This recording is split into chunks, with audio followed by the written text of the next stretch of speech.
Baru-baru ni kecoh kan, Trump datang Malaysia. Apa kes ni? Berapa dana habis untuk sambut Trump tu?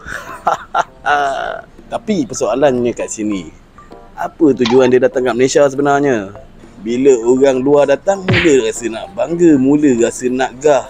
Padahal rakyat sendiri sengsara, nak isi minyak pun tersangkut-sangkut. Orang atas sibuk bergambar, sibuk selfie dengan Abang Trump. Bagi tahu sikit ya, Trump ni ahli bisnes. Dia datang tak datang kosong. Sama ada tanah, projek ataupun peluang-peluang bisnes yang lain. Ataupun sahaja datang nak jual cerita dekat mata dunia. Sebab kalaulah dia datang setakat nak tangkap gambar, selfie, itu bukannya perancangan, itu propaganda semata-mata. Kita tak perlukan simbol yang besar. Apa yang kita perlukan dekat Malaysia sekarang ni, perancangan kewangan yang baik supaya rakyat tak terbeban dengan hutang ataupun tak perlu nak ikat perut tak sampai hujung bulan. Jangan sampai yang datang terus dapat peluang, yang duduk kat sini terus mimpi.